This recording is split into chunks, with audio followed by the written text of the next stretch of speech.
বিনয় বাদল দীনেশ, ক্ষুদিরাম বসু, মাতঙ্গিনী হাজরা, মাস্টারদা সূর্য সেন, ঋষি অরবিন্দ যে বাংলা দেশকে বন্দে মাতরম দিয়েছে, যে বিশ্বকবি জাতীয় সঙ্গীত দিয়েছে, যে বাংলাতে মাতঙ্গিনী হাজরা শঙ্খ হাতে নিয়ে আত্মবলিদান দিয়েছেন, এই বাংলার মুখ্যমন্ত্রী লজ্জার।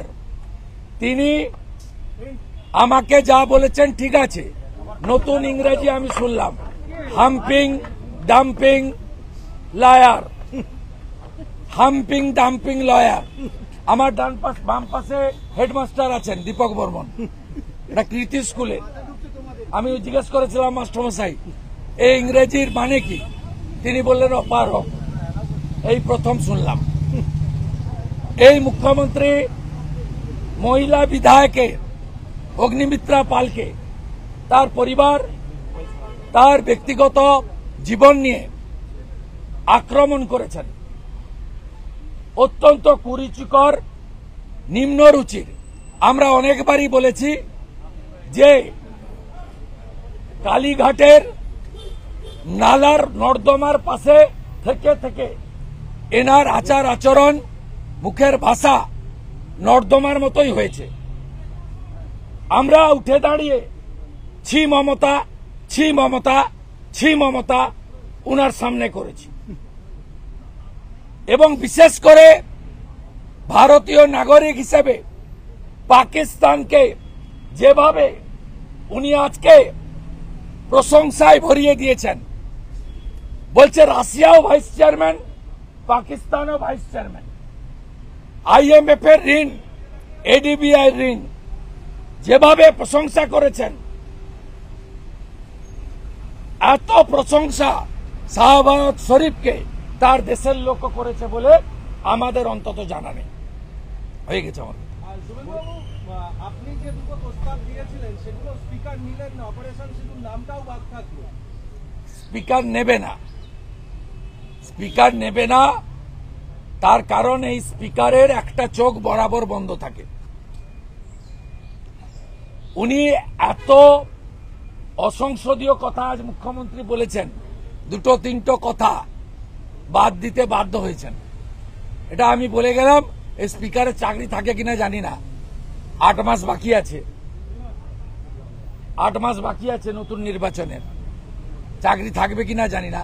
এই স্পিকার একটা চোখ বন্ধ রাখেন, এটা সবাই জানে।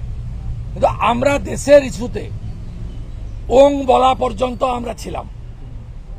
আমরা সনাতনী ওং দিয়ে এই প্রস্তাবকে সমর্থন করেছি। দেশের প্রশ্নে ভারতীয় জনতা পার্টির কোনো কম্প্রোমাইজ নেই। আমি আমার বক্তব্যের শুরুতে বলেছি, বিজেপির সদস্যতা অভিযানের ফর্ম ফিল আপ করতে গেলে প্রথমে লিখতে হয় নেশন ফার্স্ট। এটা আমাদের দলের আদর্শ, প্রতিষ্ঠিত আদর্শ। দ্বিতীয়, আমরা স্বামী বিবেকানন্দের মাটিতে জন্মেছি, স্বামী বিবেকানন্দের মাটিতে ক্ষুদ্র পরিসরে হলেও কাজ করার সুযোগ পাচ্ছি। এখানে স্বামীজি বলে গেছিলেন তার আরাধ্য দেবীর নাম হলো ভারত মাতা। তাই আমরা ওদের ফাঁদে পা দিইনি, দেব না। দেশের প্রশ্নে জিরো টলারেন্স। এবং আমি যে দুটো পয়েন্ট বলেছিলাম ওদের বক্তব্যে স্বীকার করতে হয়েছে। টার্গেট কিলিং, ওরা লিখেছে এলো পাথাড়ি গুলি। ওদের বক্তব্যে স্বীকার করতে হয়েছে যে ধর্ম দেখে, আমরা হিন্দু ধর্ম দেখে বলেছি, ওরা বলেছে ধর্ম দেখে খুন হয়েছে, বলতে বাধ্য হয়েছে। ওরা আদিল শাহের কথা বলেছে, আমরা বলেছি রাষ্ট্রবাদী তো আছেই, ওই জন্যই তো ভারতরত্ন অটল বিহারী বাজপেয়ী APJ আব্দুল কালামকে দেশের রাষ্ট্রপতি করেছিলেন। নরেন্দ্র মোদীজি নাজমা হেপতুল্লাহ, আরিফ মোহাম্মদ খানকে তিনি রাজ্যপাল করেছেন।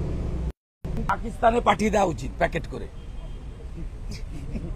আর মুখ্যমন্ত্রী যে বলছেন অপারেশন সন্ত্রাসবাদ, ভুল করে বলে ফেলেছেন অপারেশন সন্ত্রাসবাদ। আরে উনি কি বলেননি, শাহবাজ শরীফের সবচেয়ে বড় গুণমুগ্ধ পশ্চিমবাংলার খালা,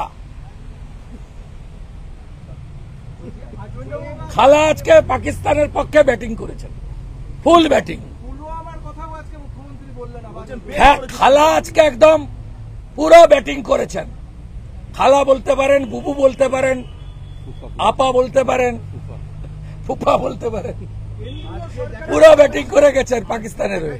মুখ্যমন্ত্রী প্রথম থেকেই ভয়ঙ্কর উত্তেজিত এবং বিজেপির প্রশ্নে বারবার আপনাদেরকে আক্রমণ। আমরাও ওনাকে জবাব দিয়েছি, আমরা ওনাকে 1 ইঞ্চি জায়গা দিইনি। মোদিজিকে ছোট করবেন, অমিত শাহজিকে পার্সোনাল অ্যাটাক করবেন। উনি নজরুল মঞ্চে গান গেয়ে দিয়েছেন, আমার যাওয়ার সময় হলো, দাও বিদায়।